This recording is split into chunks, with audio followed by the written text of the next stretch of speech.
Okay, this is half guard top attacking someone who's half guard bottom, kind of knows what they're doing.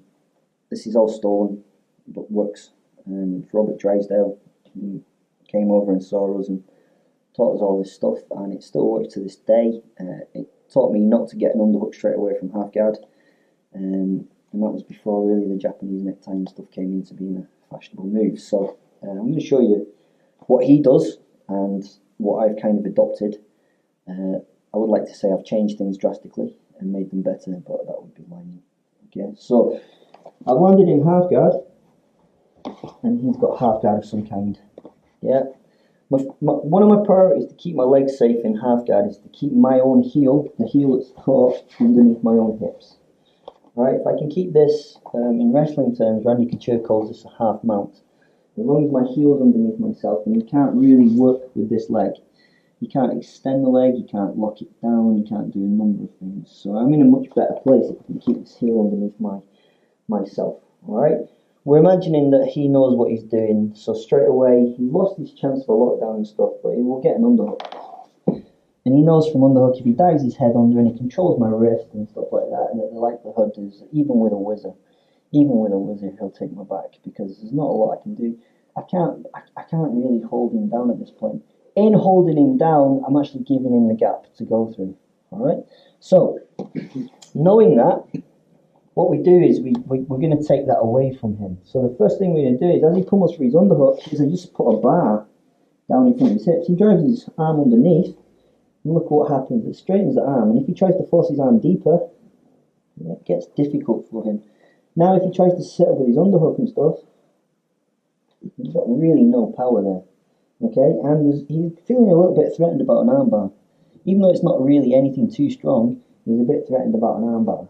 Okay, so we'll go through that again. I go here, he goes underhook, I'm just going to stuff my hand down in front. He drives his arm under and tries to do everything right. I sit on my heels and I sit in this position. He can control my wrist, he can now try and get up and get out the back door. It's really difficult for him. Alright, I'm not saying it's impossible, because nothing is impossible, but we're going to go here. Okay? Next thing I'm going to do is I'm just going to window wipe out this arm. Alright, so the best way to do this, I learned this from an 84-year-old Aikido lid, is to pull this arm straight. Alright, if he allows me to pull the arm straight, he will fall on his shoulder. If he doesn't allow me to pull this arm straight, he allows me to take my arm out. Okay, so he grabs hold of my wrist, I rotate my arm out. If he doesn't let go, he just straightens his arm out and he ends up on his side. Okay, so now he's in a worse position, so I'm going to control this wrist if I can. So I've gone from him being in control to me being in control. He's in a pretty awful position now. When he tries to do stuff now, he's actually pretty fairly locked in there. There is room for a knee shield in here if I'm not careful. So what I need to do is make sure that my arm's in the way and this is in the way and my hips are in the way. If he tries to knee shield now, there's really no room for him to knee shield. Alright, he might step over and put his foot in my chest and things, but that's depending on how good he is.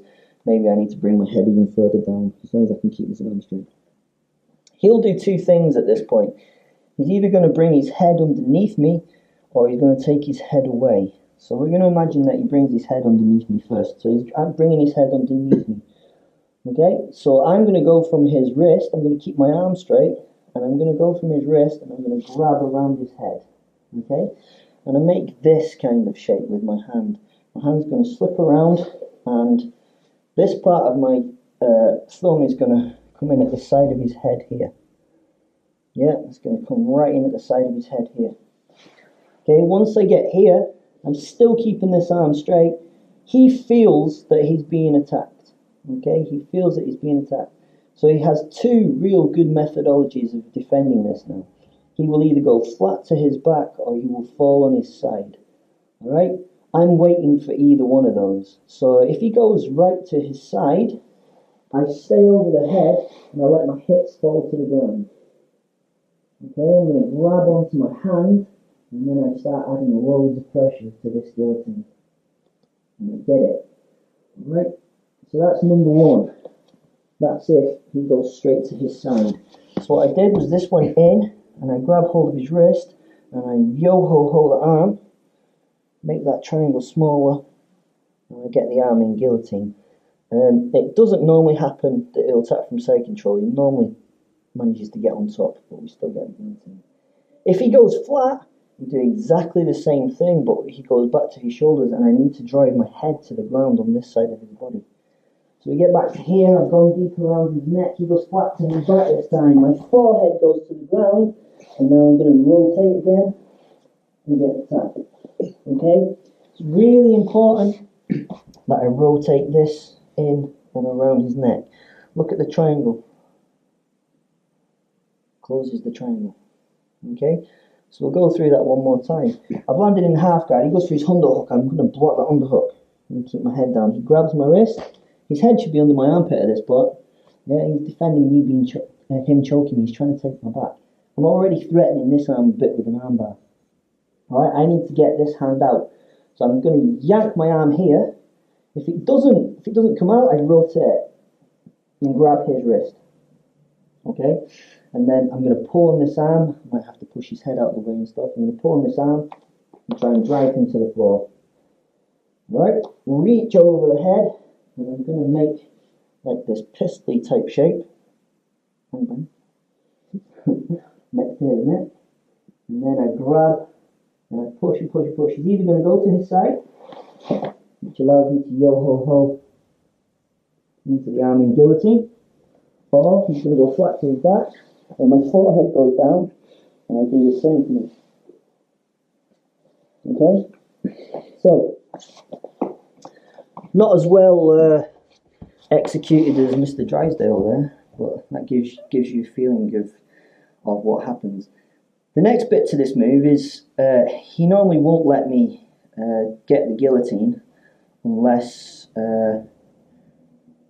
he normally fights his way to the top, because everyone who gets hit with a guillotine, they want to kind of fight their way to the top for some reason, get top control. So me and Graham move this way a little bit, I think it is. Yeah, so this time what happens is I've managed to get over here, and I've managed to get down, and I've managed to get him on his side on his back. And I'm putting loads of pressure on his neck, and nothing's happening. Now for him it's starting to get uncomfortable, and as it gets uncomfortable, what he probably wants to do is get top control. So he'll turn over. This leg goes across his hips. Right, so my knee is slotted in, and this leg goes over the top, so there's no roll out of it. And then just yo-ho-ho again, and you get the top. Okay? So I'm allowing him to get top control. I'm allowing him to get to a place where he feels safer, even though he's not. So we're going to go one more time. He's got into half guard. He's going for his underhook. I block the underhook. He's probably holding my wrist at this point. Alright, I'm going to pull and bring the arm out. Hand goes over the top, making this thing, and that's going to go in the side of his neck. To here. I grab my hands together, and I fall down onto my side. I start driving my rib cage into him and trying to finish the guillotine from here. It probably won't work. He'll turn to his knees. My hook goes in across his hips, making space and pushing his hips away with this. This one goes over the top. I'm going to rotate and squeeze and get the tap. Okay? What I'm doing... Oh, is that on the camera? What I'm doing with Graham's head is I'm rotating and pulling towards me as I'm pushing away, making space. Alright, so give it a go. Good fun.